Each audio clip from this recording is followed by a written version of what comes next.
है all India Muslim personal law board, उनके साथ और भी लोग जो है प्रोटेस्ट में शामिल हो रहे हैं। उनका कहना है कि उनकी राय को ऐड नहीं किया गया, उनकी चीजों को समझा नहीं गया। ये केवल सियासी तौर से विरोध हो रहा है। अभी तो एक्ट भी नहीं आया। हमने अपनी रिपोर्ट 428 पेज की दी है, उसके आधार पे सरकार उसको अप्रूव करके सरकार उस पर अमेंडेड जो 44 संशोधन पहले थे, अब उसको जो हमने हमारी रिपोर्ट पे हमने 14 अमेंडमेंट्स किया, उसके आधार पे एक अमेंडेड बिल आएगा। उस बिल को पास होने के बाद इनको कोई बात कहनी चाहिए। इसका मतलब है कि बिल अभी आया भी नहीं, कानून बना भी नहीं। किस सवाल पे आज जंतर मंतर पे all India Muslim personal law board हो, जमायत उलमा हिंद हो या ओवैसी की पार्टी AIMM हो या विपक्ष की पार्टियों को नेताओं को बुलाया जा रहा है? ये केवल सियासी तकरार है, लोगों के मन में गुमराह किया जा रहा है। सरकार के प्रति केवल एक विरोध करने के लिए कहा जा रहा है। अन्यथा ये कानून जो सरकार लेकर के आई थी और JPC को सुपुर्द हुआ था, वो एक बेहतरी के लिए। लोग कह रहे हैं जंतर मंतर में बैठ के साहब हमारे अख्तियार DM को दे दिया जाएगा।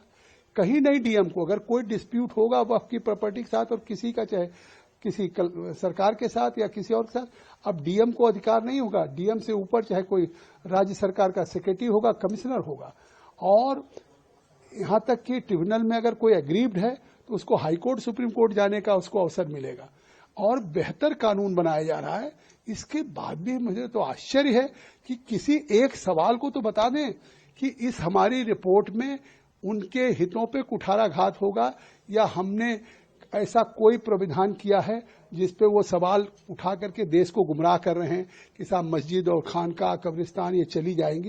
ये केवल देश को झूठ फैलाना है। जी सर, वक्त प्रॉपर्टी को लेकिन वो लोग इनसिक्योर हैं। उनका कहना है कि हमारी जमीनों को जबरदस्ती छीना जा रहा है और खासकर जो है हमारी जो रिलीजियस प्लेसेस हैं उनको छेड़ा जा रहा है। और साथ ही ये भी है कि किस तरह से हम लोग को जो है दबाया जा रहा है। और उन्होंने बोला अगर हमारी मांगे नहीं पूरी होती हैं तो शाहीन बाग या जो और प्रोटेस्ट हुई है CAA को लेकर इस तरह की प्रोटेस्ट की जाएंगी। देखिए, वक्फ की जमीनों को कोई छीनने नहीं जा रहा है।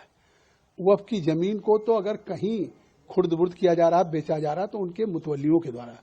क्या कहीं सरकार ने वक्फ की जमीन को बेचा है? किसी हिंदू ने बेचा है? अगर कहीं भी कोई खुर्द-बुर्द हो रहा है, कोई अगर उसको डिस्पोज किया जा रहा है तो वही मुतवल्ली, वही केयरटेकर, वही वक्फ बोर्ड से जुड़े हुए लोग हैं। आज ये अगर अमेंडमेंट आ रहा है तो इस बेहतरी के लिए आ रहा है कि अब वक्फ की प्रॉपर्टी को कोई बेच नहीं पाएगा। वो रजिस्टर्ड होगी, वामसी पोर्टल पे होगा। उसका लाभ गरीब, पसमानदा, बच्चों, अनाथ, विधवाओं को मिले। और ये कहना कि अगर ये कानून पास हो गया तो शाहीन बाग बना देंगे, इस तरह की धमकियां तो पहले भी आई। जब आर्टिकल 370 35A हो रहा था तो ऐसी धमकियां आ रही थी कि जम्मू कश्मीर में खून की नदियां बह जाएंगी। लेकिन आज दुनिया का सबसे फेवरेट डेस्टिनेशन हो गया जब गृह मंत्री जी लेकर के सदन में आए थे और पास हुआ मोदी जी के नेतृत्व में। आपने देखा कि 3 तलाक था, उस समय भी इसी तरह जंतर मंतर पे विरोध हो रहा था। यही लोग थे। और आज अल्पसंख्यक महिलाएं आज उसका किस तरीके से सिक्योर हुई हैं। तो जिस तरह से महिलाओं के उनकी जिंदगी को, हक हकूक को सिक्योर किया गया, अब वक्फ की प्रॉपर्टी को भी सिक्योर करेगी सरकार।